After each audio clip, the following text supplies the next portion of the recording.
Atenção todos e todas, mais um programa Saiba Direito da Rádio Armazém, a rádio mais fodax do sul do país. Um programa fora da caixa, feito para pessoas acima da média. Nós aqui debatemos notícias, política, economia, falamos de diversos assuntos, mas sempre procuramos fugir do óbvio e sempre com convidados com esse objetivo também, sair do óbvio e oferecer novos enfoques, novos pontos de vista para reflexão. Meu nome é Guilherme Colim e hoje conversarei mais uma vez com a nossa convidada de honra especial aqui, doutora Aline Garziera, psicóloga, e nós falaremos sobre o escândalo sexual envolvendo um grande empresário do Brasil, já falecido, Samuel Klein. Mas parece que, embora ele tenha falecido já ali em 2014, o assunto perdura e estamos usando um caso concreto como pano de fundo, mas para tratar de um assunto grave e, infelizmente, recorrente no Brasil e no mundo. Doutora Aline, por favor, antes de entrarmos na pauta, no tema, se apresente, por favor. Boa tarde, ou bom dia, ou boa noite, dependendo do horário que estiverem assistindo, né? Nós estamos aqui numa tarde chuvosa gravando. É sempre um prazer receber o convite, né, do Dr. Guilherme para estar aqui com todos vocês. Eu sou a Aline, sou psicóloga, terapeuta sexual. Estou aqui hoje para a gente falar sobre um tema que bombou as redes sociais nas últimas semanas, né? Com esse caso que, na verdade, ele já é um caso antigo, mas que trouxe novas cenas, os novos capítulos nas últimas semanas, e achamos importante, né, a gente botar mais luz para poder conversar sobre ele, porque envolve muitos aspectos que são importantes e que a gente deve conversar sobre isso, porque não por serem figuras famosas, eu acredito, porque é um tema bastante relevante que a gente deva conversar cada vez mais sobre isso, para que outras pessoas devam ter esse olhar, para que a gente possa, de fato, né, estar atento ao que acontece, que às vezes os sinais podem parecer nítidos e a tendência das pessoas é que quando a gente está do lado de fora parece simples a gente sair julgando, mas nem sempre é tão fácil, né, doutora? Julgar, infelizmente, julgar é fácil até demais. Julgar com sensatez, avaliar com sensatez e justiça e coerência, aí complica. Mas aquele dedo apontado, aquele dedo inquisidor é muito fácil, né? Exatamente. Mas tem, com certeza. O que mais tem? Sobre o caso Samuel Klein, a senhora conseguiria fazer um resumo em poucos minutos sobre o que aconteceu? Então, só para a gente contextualizar quem é Samuel Klein, né? Samuel Klein é um dos fundadores da Casas Bahia, né? Ele veio da Polônia, enfim, tem uma história dentro do mundo dos negócios. Então, admirável, né? Como empresário, um vencedor. Como empresário, é um vencedor, né? Em São Caetano e tudo mais. Então, ele tem um histórico como empresário muito conhecido, assim. Ele já é falecido, né? Ele tinha o apelido de Rei do Varejo. Então, assim, no mundo empresarial, ele fez, né, uma carreira, tá aí Casas Bahia até hoje, para quem quiser conhecer, e, de fato, isso não há demérito, né? Mas ele começou uma rede de o que, então, a justiça determina como aliciamento de menores, né? Isso lá em torno de 89 até os anos 2000, né? E essa rede de aliciamento, ela tinha muita estrutura para que isso acontecesse, né? Ele não fazia isso sozinho, existia toda uma rede de pessoas que trabalhavam com ele para fazer isso, então, desde funcionários de dentro da Casas Bahia até funcionários única e exclusivamente para este fim, né? Então, pessoas que eram selecionadores... Este fim, leia-se, este fim. Este fim, leia-se assédio sexual até as vias de fato. Agenciar menores de idade para encontros sexuais mediante remuneração. Exato. E tinha duas características que eram importantes. Primeiro, que quanto mais elas se parecessem com o biotipo menininha, né? Com mais características menininha, melhor. E se fossem virgens, mais ainda. Então, tinham dois critérios que eram muito importantes para ele. Então, existia uma estrutura à parte da loja das Casas Bahia. Então, estamos falando de enfermeiros, de taxistas, de secretária, de seguranças, piloto do helicóptero. Ele comprou um helicóptero. Que prestavam serviço para esse fim. Para essa finalidade. Para essa finalidade. Então, essas pessoas todas elas passavam a semana toda e todos os dias da semana em prol disso, de fazer esta organização. Ele recebia, inclusive, meninas durante o expediente no seu escritório em São Caetano, na loja, para ele olhar e dizer assim, esta aqui, a Mariazinha, eu quero, não, a Joaninha, eu não quero. Né? Só vamos esclarecer até para fins de responsabilidade civil. Isso tudo que a senhora está falando é segundo o que foi noticiado na imprensa. Tudo que está noticiado na imprensa, não é nada da minha cabeça e está tudo... Nós aqui estamos apenas reproduzindo, a doutora Aline Garzeira está apenas reproduzindo... Obrigada, doutora. Informações que ela obteve pela imprensa, que é o que está nas redes sociais. Com base nas investigações feitas pela imprensa, exatamente. Caso haja algum fato aqui narrado que não corresponda à verdade, mas que esteja disponível na imprensa, então é importante fazer o registro. Nós aqui estamos reproduzindo o que está acontecendo ali. Então, doutora Aline, apenas para consignar, digamos que tudo isso que foi produzido na imprensa seja verdade. Aí os comentários serão tais, que é o que a senhora está apresentando. Exatamente. Então, dentro da premissa do que foi divulgado pela imprensa, é verdade, a Aline Garzeira tem essas considerações a fazer e lhe devolvo a palavra, doutora, por favor. Ok, muito obrigada, doutor, porque é muito importante esse esclarecimento, né? Exato. Então, o que a imprensa trouxe à tona, né, nesse circuito todo foram isso, assim, foi levantado porque muitos processos, eles não foram adiante, alguns processos, por consideração da legislação, eles acabaram sucumbindo por conta do prazo prescricional, né? Então, quando as pessoas resolveram entrar, já tinha se passado muito tempo do prazo. Muitas pessoas não entraram na justiça por medo, e porque isso vai virando uma bola de neve, né? Na medida que as pessoas não conseguiam sair desse convite. Não era um convite de uma saída única, né? Era um convite de que eu ia hoje e amanhã eu era convidada para ir de novo ou convidada para ir no final de semana.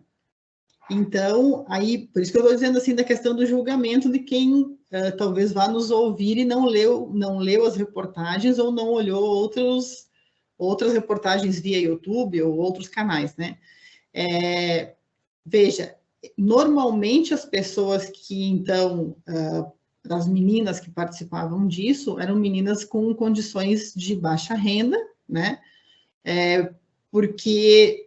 Uma vulnerabilidade social maior. Vulnerabilidade social maior, né? Então, assim, chegavam, e às vezes, quando já chegavam no escritório, muitas vezes ele já dizia, tu queres esse bolo de dinheiro? Ele já mostrava ali. Então, aquilo, de fato, se a gente se coloca no lugar, às vezes a pessoa, talvez na condição de vulnerabilidade que ela se encontra, fica difícil porque ela nunca viu aquilo, né? O instinto de sobrevivência é muito fácil para quem está de barriga cheia julgar os atos de quem está de barriga vazia. E o instinto de sobrevivência ele se sobrepõe a muita coisa. A muita coisa. A muitos valores. Então, eu costumo fazer o contraponto.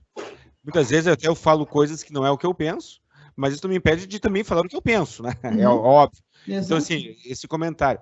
É muito fácil a gente ter uma régua moral ali muito bonitinha, muito bacaninha, quando a gente está garantido com as nossas necessidades. Não, exato. E daí, por exemplo, na sequência dos fatos, o que acontecia quando tinham os eventos, então, que eram sempre na casa de Angra dos Reis, ou na casa de praia em São Paulo, né, no apartamento, o que acontecia? Para ele reforçar esta imagem, porque em algumas reportagens que eu assisti no YouTube, muitas pessoas envolvidas, porque ele era envolvido também com os times de futebol, as pessoas que eram envolvidas com ele, e outras pessoas, falam muito dele, da visão dele, de um homem muito bom, de uma pessoa muito íntegra, que aquilo não seria verdadeiro, né? E as reportagens que eu li, até eu tenho aqui um site de um canal que fez as investigações, que apurou as investigações, de que em alguns condomínios onde ele teve casas, quando ele chegava, ele fazia um processo de cercar-se da comunidade, e a comunidade fazia fila na casa, em frente à casa, para receber alimentos, ou lanches, ou alimentos, ou qualquer coisa do tipo. Porque, então, a comunidade tinha ele como uma figura importante, né? Essa questão da filantropia, ela muitas vezes é a porta de entrada para com algumas segundas intenções. Agora, na guerra da Ucrânia, parece que já está acontecendo grupos humanitários, grupos humanitários não, grupos que se dizem humanitários. Vão para a Ucrânia, para a fronteira, para prestar auxílio com uma intenção verdadeira diferente, né? E aí, o mesmo ele fazia, às vezes, mandando cestas básicas para as famílias, né? Só que as famílias não sabiam o que acontecia com as meninas, no intuito de querer ajudar, mandava cestas básicas para as famílias, então as famílias ficavam super agradecidas. Então ele me convidou para ir numa festa, então tu vai, né? E aí, veja, quando chegava na festa, tinha, tipo, 30 meninas. Não eram as 30 meninas que iam para o quarto, eram as meninas, 4, 5 meninas que ele escolhia para aquele momento, naquela hora, para as outras era uma festa comum. Enquanto isso, as outras ficavam na festa, comendo, bebendo, casa com piscina, né? Por mais que as circunstâncias, por mais que elas soubessem o que aconteceria, porque elas viam quando as outras saíam e saíam chorando, porque daí ele não usava preservativo, acontecia de tudo, tu tinha que se sujeitar ao que ele queria, aos prazeres dele, tipo assim, ele tinha um enfermeiro só para aplicar injeções de Viagra, porque ele não tinha condições de dar conta, né? Então ele já tinha ali na sua casa dos 70 anos para cima, as outras meninas sabiam que iam acontecer. Mas ele, ao mesmo tempo, ele tratava bem quando estava fora, né? Ficava na piscina com ela, se divertia com ela, ia andar de lancha. Então, ele fazia, era tipo assim, sabe aquela coisa que dá um tapa, mas depois dá um beijo?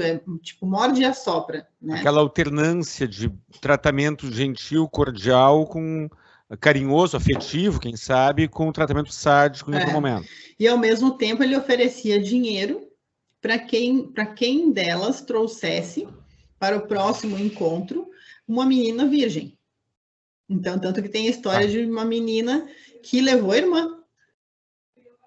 Porque ele já não queria, mais ela. Isso, então a menina ele já não queria mais a menina, mas ela disse, mas eu tenho uma irmã de 15 anos, ela levou a irmã. E aí ele continuou pagando a menina mais velha, dando coisas para ela, coisas da loja, e ela levou a irmã, e aí ficaram as duas indo ao mesmo tempo. Do ponto de vista legal, do ponto de vista legal criminal, isso é indiscutível a gravidade. A gravidade desta conduta, desta suposta conduta. Né? Eu sou meio paranoico com alguns cuidados, muito embora a gente saiba nada, mas com essa suposta conduta. Né? Do ponto de vista moral, a moralidade é subjetiva e parece que em alguns grupos sociais esta régua moral é muito diferente.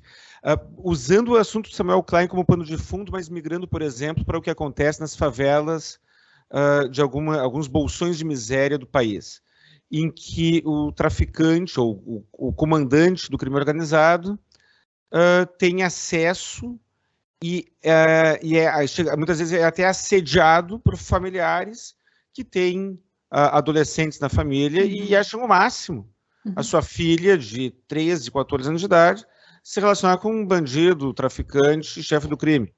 Isso acontece também. Qual é a sua avaliação e sua explicação psicológica para isso? Eu acho que esse viés da vulnerabilidade, ele tem um peso muito grande, né?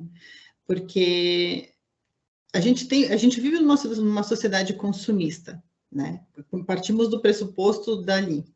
Então, e eu acho que claro, vivemos numa época também muito diferente do quando nós tínhamos 13, 14 anos. Nós não tínhamos muitos desejos, porque a gente também não tinha acesso a muita informação. No meu caso, eu tinha 13, 14 anos de idade muito tempo atrás, né? 3 décadas atrás. Não vamos entregar isso, né? Não vamos entregar para o pessoal.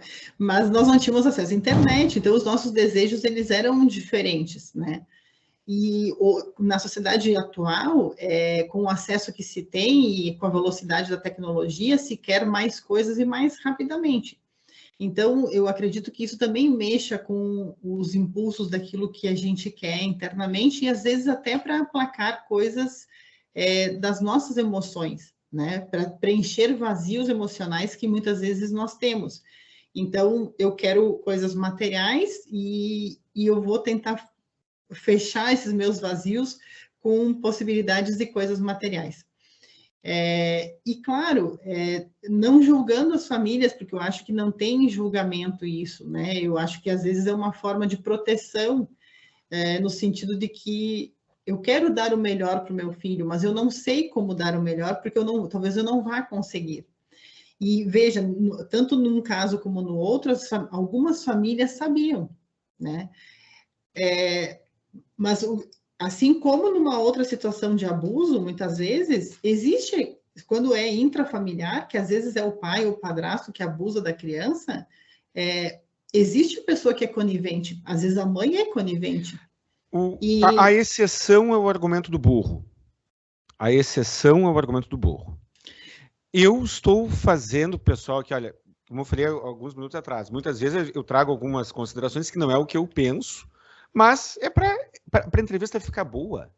Então, às vezes, eu trago algum argumento polêmico, mas não não necessariamente reproduz o que eu penso, e é o caso agora. Doutora Aline, nós temos uma situação polêmica. O cantor Caetano Veloso, hoje tem quase 80 anos de idade, quando tinha 40 anos de idade, começou a namorar uma adolescente de 13. Eu me lembro disso. E o namoro, ele com 40, ela com 13. O namoro funcionou, eles chegaram a se casar e, se não me engano, são casados até hoje. Se não são casados até hoje, foram casados por décadas. Nos Estados Unidos, teve um polêmico caso do cantor Jerry Lee Lewis. 30 anos, namorava uma prima com 13 anos de idade. E foram casados pela vida inteira. Do ponto de vista legal, não há o que se discutir. Uhum. Estupro presumido. Do ponto de vista legal, é um estupro presumido, em havendo relação sexual com menor de 14 anos de idade. Uhum. Do ponto de vista psicológico, qual é a sua avaliação dessas exceções, desses casos em que nós temos uma adolescente de 13 anos, um adulto de 40 aqui no Brasil, em que eles namoraram e o namoro funcionou muito bem, casaram e são felizes para sempre? O que a senhora me diz sobre isso? Do ponto de vista sexual, há um consenso entre os médicos de que sexualmente a mulher vai estar madura e pronta a partir dos 16, né? Que até os 16... Mas isso é uma régua fixa, engessada? Não é fixo e engessado, mas é que até emocionalmente ela não está preparada ainda o suficiente, né? O ideal é que ela seja acompanhada, né? Por um especialista, por um psicólogo, um terapeuta, para saber se ela, de fato, ela está entendendo qual é o processo que está acontecendo com ela, né? Porque a diferença de idade é muito grande, ninguém disse que não dá certo, tem o exemplo de que deu certo, né? Tem 2 exemplos, mas... De que deram certo. Existem casos nas gerações anteriores, não nos dias de hoje, mas lá no início do século XX... Era super comum. Casamento de 13, 14 anos de idade. Vamos excluir os que não eram arranjados, né? Bom, eu não sei, mas o caso do Jerry Lee Lewis e o caso do Caetano Veloso, que eu saiba, não foi arranjado. Não, e foram consentidos, né? Sim. Sim, mas o que eu quero dizer é que, às vezes, óbvio, como toda regra tem exceção, que as meninas, então, mulheres hoje, fossem maduras o suficiente e sabiam o que estava acontecendo, né? Existem essas exceções. Porque elas precisam estar preparadas e emocionalmente preparadas, em especial, né? Para saber o que está acontecendo e conhecer o seu corpo e saber como será essa relação, né? E não só a relação sexual, como será uma relação, porque uma relação afetiva já é complexa por si só de duas pessoas da mesma idade, quem dirá com 30 anos de diferença, né? E nesses dois exemplos, não há um envolvimento de menor, de adolescente em situação vulnerável sendo explorada com esse componente financeiro. Eu trouxe esses dois exemplos, não que eu concorde com eles, não pode ser como eu concordo com isso, mas como um contraponto, porque, voltando para o caso de Samuel Klein, uma adolescente de 16 anos, se fosse uma adolescente de 18 anos se prostituindo voluntariamente, do ponto de vista legal, não haveria nenhum problema. É crime a exploração da prostituição alheia. A autoprostituição com 18 anos de idade para cima não tem nenhum problema, legalmente falando. Do ponto de vista psicológico, o que a senhora me diz? Qual é a diferença entre uma adolescente de 18 e de 16? E um comentário meu psicológico. Às vezes, eu tenho vergonha de fazer algumas considerações que faço, porque dá a impressão que estou defendendo uma posição que não estou. Mas eu gostaria de ouvir a sua posição igual. Não, então, talvez psicologicamente não haja diferença em relação à idade, né, quando a gente está falando de exploração sexual. No caso do Samuel, por exemplo, algumas começaram com 14, 15 e permaneceram até os 18, 20, né?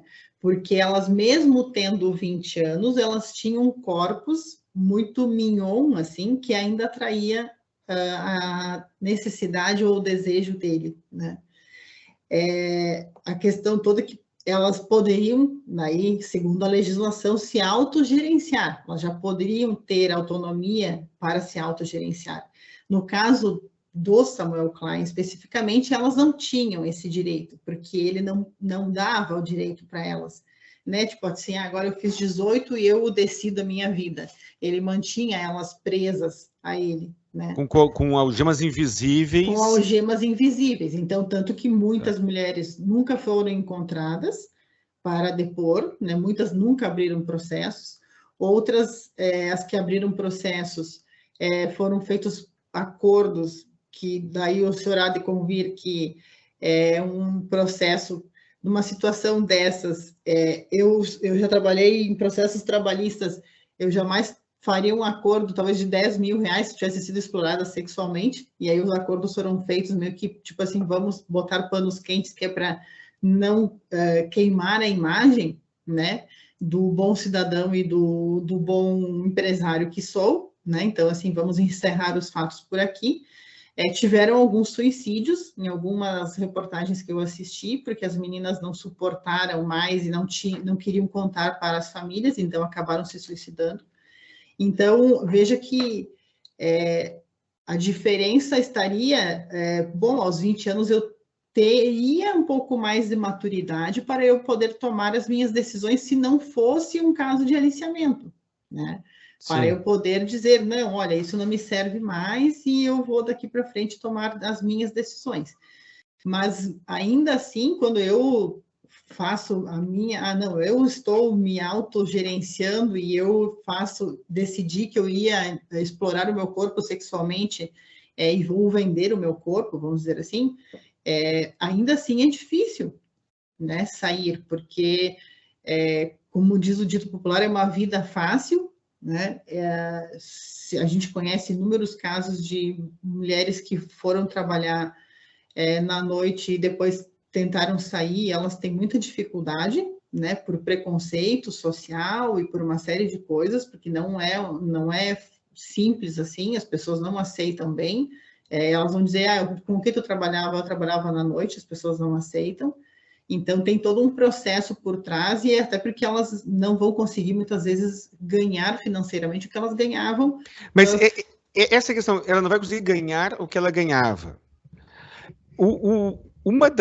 Qualquer atividade ou ilícita, ou, digamos assim, que tenha um peso maior, uma carga moral, algo do gênero, em que a pessoa se sacrifica mais ou se arrisca mais, a tendência é que ela tenha uma remuneração melhor, porque se eu vou ganhar a mesma coisa, se eu tenho condições de ganhar dentro do padrão tradicional de trabalho, por que eu vou me sujeitar a algo pior?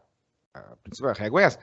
Mas a maioria das pessoas conseguem viver ou sobreviver ou gerenciar a sua vida com a remuneração padrão.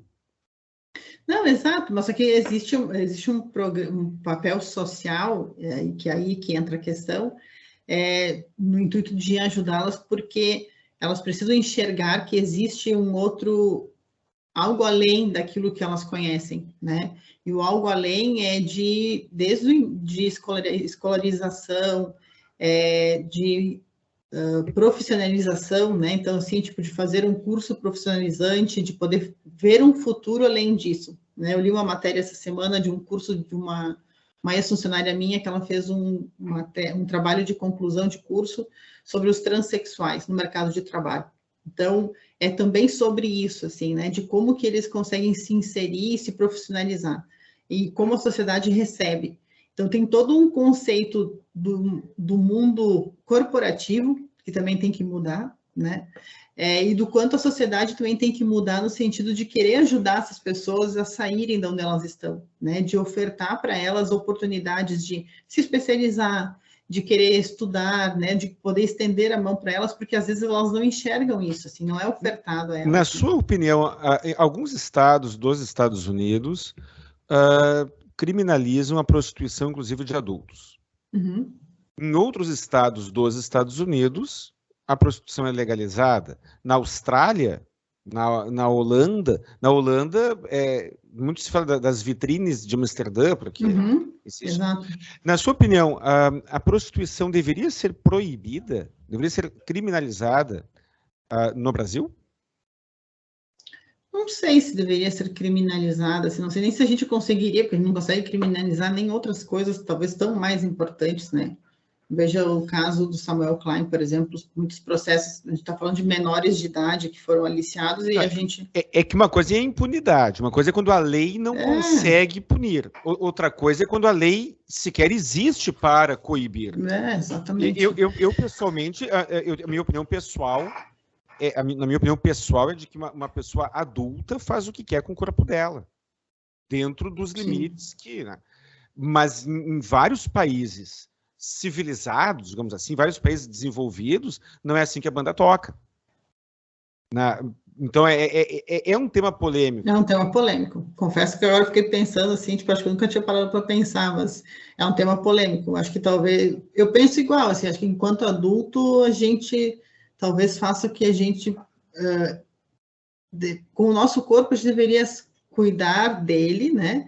E a gente poderia fazer o que a gente quer, mas aí a gente para e pensa assim, bom, mas daí aí vem o outro e invade o teu corpo, porque ele acha que com o corpo dele ele faz o que ele quer. Não sei, é de se pensar. Acho que rende uma outra conversa aí. Rende uma outra conversa, porque nós temos no Brasil, por exemplo, um exemplo que feio, né? Falar, por exemplo, na mesma frase, assim, repetindo as palavras. Isso aí acontece, né? Às vezes a gente se atrapalha, né? Mas, assim, no Brasil nós temos o exemplo da Bruna Surfistinha, o apelido dado para Raquel Pacheco. A Bruna Surfistinha saiu de casa, era de classe média alta, uma família de classe média alta, não estava numa situação de vulnerabilidade social. E ela optou para ir para uma outra cidade, acho que foi para São Paulo, Rio de Janeiro, foi para São Paulo, e passou a exercer a prostituição, fez a vida profissional dela, depois ela saiu da prostituição, escreveu um livro, virou celebridade. A prostituição para ela parece que valeu, teve um filme, a prostituição para ela parece que valeu a pena. Para ela. Né, para outras pessoas talvez não. E volto ao que falei agora há pouco, a exceção é o exemplo do burro, porque talvez sejam casos muito excepcionais, mas eu queria o seu comentário, por exemplo, sobre o caso da Bruna Surfistinha. A senhora pensa que ela foi explorada ou ela simplesmente desempenhou uma atividade livremente? Não, eu acho que talvez ela tivesse consciência do que ela estava fazendo, né? Talvez ela não tinha outro meio, e aí vamos pensar, e aí isso pode ter acontecido não só sobre a prostituição, mas sobre outras tantas histórias de vida, vamos pensar assim. E ela pensou assim, bom, se essa é a única opção que eu tenho, eu vou aproveitar essa opção que eu tenho e vou usar dela para que eu saia disso, que ela me sirva enquanto eu precisar, mas que eu possa sair dela quando bem quiser. Quando eu bem entender e que ela me sirva para um propósito. Talvez ela tenha delineado isso como um propósito de vida para que ela pudesse sair e ter melhores condições depois. Mas isso exige muita cabeça da pessoa, né? Para que ela consiga ter isso, tem muita clareza, assim, ela tem que ter muita maturidade para isso. É como montar um negócio, assim, tipo, ó, esse vai ser meu negócio agora. Eu tenho que planejar que eu vou fazer isso por X tempo, né? E durante X tempo eu vou fazer isso e quando eu atingir minha meta, vamos pensar que ela tenha atingido uma meta financeira que ela tenha estipulado na cabeça dela, eu saio dessa vida, escrevo um livro e daqui, depois do livro, eu sigo adiante e vou fazer outra coisa. Fazendo dinheiro de outras formas. Vou atingir dinheiro de outras formas. Eu não tenho uma opinião muito formada sobre isso, mas o que eu vejo é que existem pessoas que são exploradas, como no caso de adolescentes, no caso do Samuel Klein. Existem pessoas que fazem uma opção livre, uma opção madura, e muitas vezes a sociedade trata ambos os casos com o mesmo critério. Nós temos o caso da Coco Chanel, estilista do século XX. Ela teve uma relação sugar. Eu não me lembro o nome do protetor, sabe como é que ele se autodenominava, né? Mas da pessoa com quem mantinha essa relação com ela.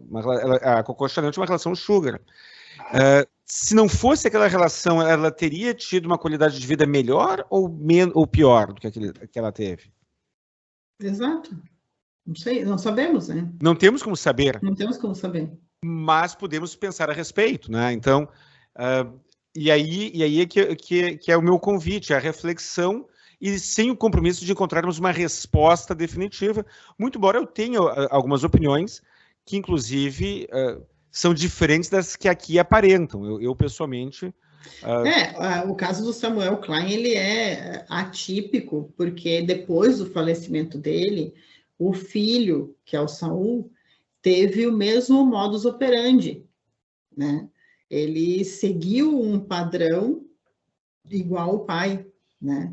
Então, por isso que veio à tona, porque seguiu-se o que existia já, né? Então, outras tantas meninas seguiram vinculadas à família, novas meninas, no caso, porque o filho também tem o mesmo comportamento. Essa que é a questão. Então, a minha preocupação quando a gente conversou e falou sobre o tema é porque o quanto, daí, de duas coisas, né? Existe a exploração infantil, né, sexual infantil, e ainda existe um número absurdo de abusos sexuais infantis que acontecem intrafamiliares, o que parece ainda mais assustador, né? Porque nós estamos falando aqui de um caso de uma pessoa que é terceira e que troca favores, né? Troca sexo. Em alguns casos com a conivência da família, em outros casos não. Em alguns casos com a conivência da família, em outros não. E a gente está falando, e ainda assim estamos falando também de abusos sexuais quando é dentro de casa, né? Quando é um avô, quando é um tio, quando é o próprio pai, quando é o padrasto, e que às vezes alguém da família sabe, quando é a mãe ou alguém, e não é feito nada, né? E aí os adultos aparecem depois no consultório comigo, muitos anos depois, com muitos problemas, para a gente tentar resolver, né? Então, no seu consultório, vítimas de abuso, as pessoas que são vítimas de abuso, de um modo geral, qual é o grupo socioeconômico? Eu até já imagino a resposta, mas eu gostaria que a senhora falasse. Existe um grupo socioeconômico em que haja uma preponderância? Não necessariamente. Existem pessoas que conseguiram evoluir, tiveram boas, né? Às vezes Até porque a gente acha que só acontece, né, em classes menos abastadas, né? Isso. O que não é uma verdade. Na verdade, quando acontece, vamos dizer, na periferia ou em classes média ou média baixa, às vezes as coisas se resolvem mais fácil, porque há uma discussão, há uma briga e todo mundo fica sabendo. Quando acontece... E o agressor não tem a mesma blindagem, né? Não tem a mesma blindagem. Em outras situações, as coisas ficam meio que... Se bota panos quentes ali, a coisa fica muito no quietinho ali, ninguém fala nada, né? Então, assim, porque as pessoas que chegam até nós, às vezes foram pessoas que conseguiram crescer na vida, evoluir, porque vão conseguir pagar uma psicoterapia que às vezes não é via convênio, e vão chegar até nós porque conseguiram evoluir em muitas áreas da vida, mas não conseguiram evoluir nos relacionamentos, não conseguiram evoluir, quando tem um relacionamento, não conseguem evoluir no ponto de vista sexual, e aí chega um momento da vida que pronto, tipo, eu preciso resolver isso. Se eu não resolver isso, a minha vida... O que eu acho estranho, uma vez eu estava conversando com um colega seu, doutora, que ele comentou o seguinte: pessoas com resultados, pessoas muito fora da média, quando erram, também erram fora da média. Existe o caso do Mahatma Gandhi. Há notícias, há relatos de que, embora ele tenha feito uma revolução pacifista icônica, mundialmente icônica na Índia, ele, além de ter alguns conceitos raciais inadequados, ele também praticava sexo com adolescentes. Existe o caso do Elvis Presley. O Elvis Presley tinha uma diferença de idade brutal entre ele e algumas namoradas. Se não me engano, a Priscilla Presley tinha 14 anos e ele tinha 30 e poucos quando começaram a namorar. Ou algo parecido com isso. Algo parecido com isso, né? Exato.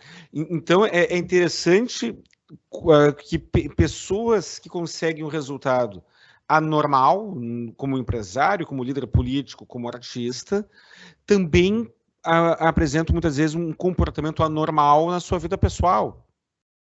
Existe alguma relação ou nós estamos falando desses personagens tão somente porque eles são celebridades? Que às vezes vem à tona porque eles são personalidades, exato, né? Sim. Mas acontece em muitas outras situações, em muitas outras pessoas que às vezes... Porque ninguém é 100% bom em tudo o tempo todo, né? Sim. Então, exato. É óbvio que alguma coisa... Eu sou muito bom advogado, mas tem alguma coisa minha que às vezes não é tão boa e que eu preciso trabalhar. Exato. A questão toda é que ainda há muito preconceito em relação à psicoterapia, por exemplo. Não, eu não vou porque eu não sou doido. Mas tem alguma coisa minha que às vezes eu deveria trabalhar para me tornar uma pessoa melhor. Então, eu não vou, né? Então, a gente vê... Essa semana mesmo a gente fez uma discussão de caso e apareceu isso. Não, mas a pessoa é fantástica, ele é um homem sensacional, ele é isso, ele é aquilo.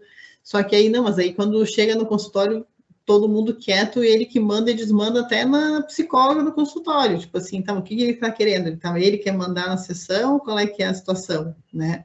Então, tipo, ele não é perfeito o tempo todo, ele não pode mandar na sessão, tipo, é a gente que vai dar as regras ali, né? Então, sim, tem um ponto nosso que é cego. Todos nós temos um ponto nosso que é cego, por isso que serve a psicoterapia, para a gente poder entender qual é o nosso ponto cego, né? Porque é o nosso ponto cego que, às vezes... E aí eu estava assistindo essa semana uma reportagem sobre o Will Smith, né? Que, na verdade, ele tem um ponto dele que, por mais que ele já tenha consciência ou não, que tem a ver com o passado dele, que está retratado no livro que foi escrito sobre ele, o pai agredia muito a mãe, né? E ele se sentiu um covarde porque ele não protegia a mãe. Então, na verdade, quando aconteceu a piada naquela hora, o gatilho que disparou foi: eu tenho que defender porque eu nunca defendi. Doutora Aline, um convite. Vamos falar do caso Will Smith na próxima entrevista? Vamos falar do caso do Will Smith. Você que está em casa, que está assistindo, se você ver a doutora Aline aqui e nós não estivermos falando do caso Will Smith, mande Deixa um comentário xingando, mas xingando a gente. Porque cobrando, né, inclusive. Cobrando, compromisso no ar. Próxima entrevista será sobre o caso Will Smith, então. Isso. Feito? Temos Fechado? um compromisso. Fechado. Doutora, o tempo urge, infelizmente, a gente poderia a gente fala muito, né? Horas e horas e a gente não nota passar. Seus telefones de contato, por favor. Então, estou no Instagram, né, no @alinegarzieira.psi. Meu telefone é 51 99688 1239, né? Então, podem mandar um direct por lá ou uma mensagem no WhatsApp. E me procurem nas redes sociais, me sigam, etc., que eu vou responder a todos que me procurarem. Perfeito, perfeito. Para você que está assistindo, está ouvindo pela Rádio Armazém, corra lá e se inscreva no canal Saiba Direito. Se você já está no canal Saiba Direito, muito obrigado. Por favor, deixe algum comentário, curta, compartilhe. E que eu tenho pedido ultimamente, não pule as propagandas. Ao não pular as propagandas, você está ajudando a fortalecer o canal, está estimulando que o YouTube mostre este vídeo, ou os demais vídeos, para mais e mais pessoas. Alguma consideração final, doutora Aline, ou posso já dar tchau para a turma? Pode dar tchau a todo mundo, eu agradeço mais uma vez a oportunidade, sempre é muito bom estar aqui, a gente fala muito, né? Nossa Senhora, mas foi muito bom, eu fico muito agradecida pelo convite, espero que todo mundo deixe os comentários aqui, né, discordando, concordando conosco, ou até sugerindo, né, doutor, novos temas para a gente, mas a gente já tem um compromisso do Will Smith, mas se quiserem novos assuntos, podem nos deixar comentários aqui, para depois do Will Smith, isso aí. Muito obrigado para você que está em casa mesmo, muito obrigado, um grande abraço e até o próximo vídeo.